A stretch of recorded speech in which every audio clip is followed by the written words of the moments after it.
What's up, guys? This is Coach Ben here again. So today I'm going to be talking about some glute training tips for growth. So growth is usually referred to as hypertrophy, right? So hypertrophy is just gaining mass or getting something to grow bigger. All right. So these are three of the primary drivers of hypertrophy, and this is research done by Dr. Brad Schoenfeld, and it's up for debate, right? This is not the be-all, end-all. There's research coming out that may change our understanding of hypertrophy, but for now, this is kind of what I believe to be the best explanation so far as to how muscle grows. All right, and then we will talk about how to apply that information practically. So the three primary drivers of hypertrophy, and the real primary driver, in my opinion, is mechanical tension, is tension on the muscle itself. So what is mechanical tension? Mechanical tension is basically what I just explained, focusing on the tension of the muscle using moderate to high loads. Examples of exercises that use have a high degree of mechanical tension would be the hip thrust, right? The tension at the top of the hip thrust is very high, and then another example would be a cable pull through, right? So the tension at the end of a cable pull through is squarely on the gluteal muscles, and so to me, mechanical tension is the primary driver. So if I was to put a hierarchy, that would be number one. The other two are metabolic stress. So metabolic stress is what you think of as the pump, right? So sometimes if you do like a high amount of repetitions, like curls, for example, if you did a lot of curls, you notice that your arm is pumped up with blood, and maybe if you're lean, it's extra veins are showing, and it'll be bigger, right? It's blood that's pumped up with blood. So metabolic stress is generally high repetitions to failure, right? So in terms of glute training, banded seated abductions would be an example of something that trains metabolic stress. Back extensions, right? Any of you that's done high reps on the back extension, you'll notice a high degree of metabolic stress, this pump, burn type feeling, and that would be metabolic stress.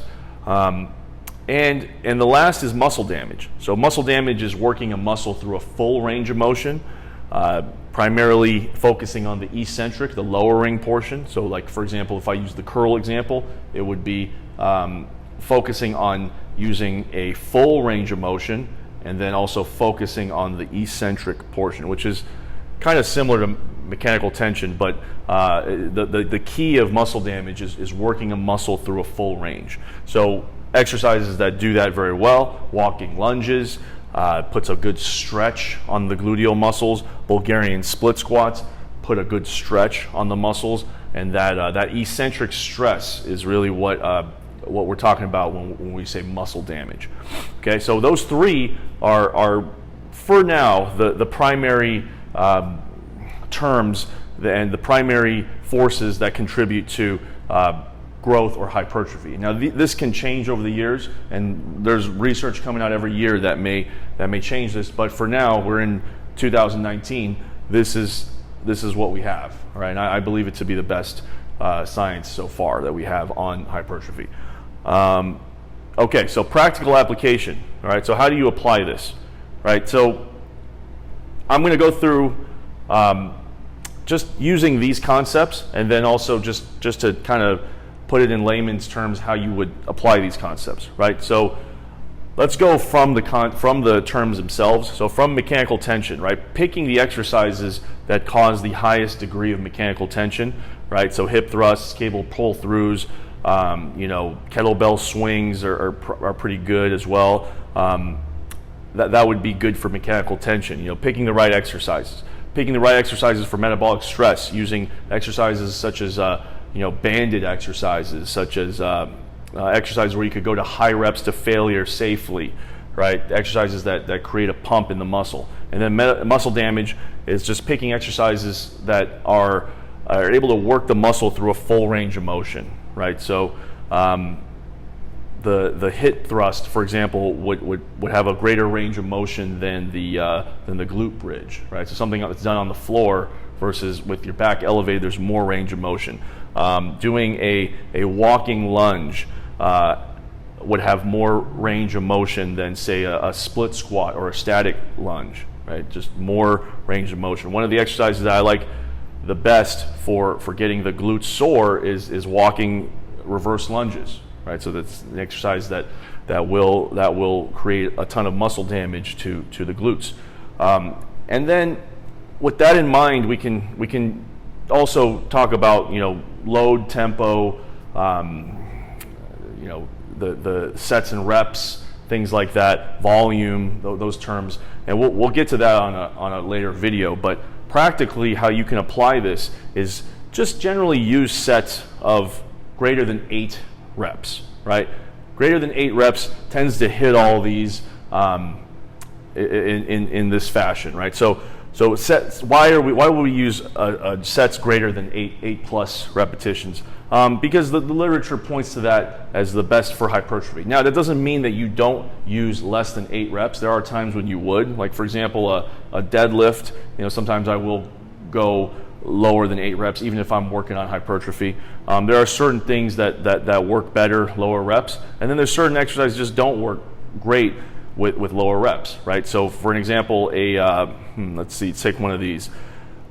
A seated abduction, right, would not, it wouldn't work great for 8 reps. You'd have to have an incredibly heavy band, and then there's safety concerns there. So that's an exercise where you want to use more than 8 reps.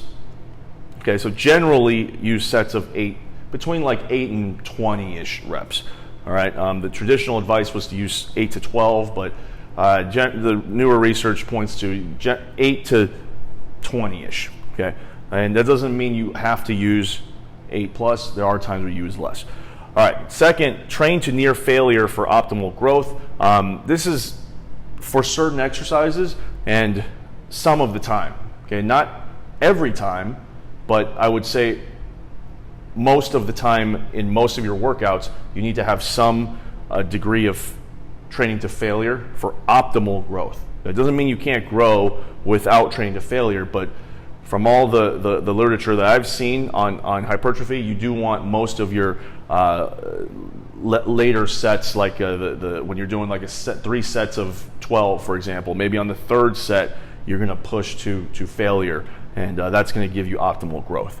Okay, so just to recap, these are just glute tips for growth, hypertrophy, focusing on the 3 primary factors, the 3 drivers of hypertrophy, and then also how to practically apply them in your own training. All right, any questions?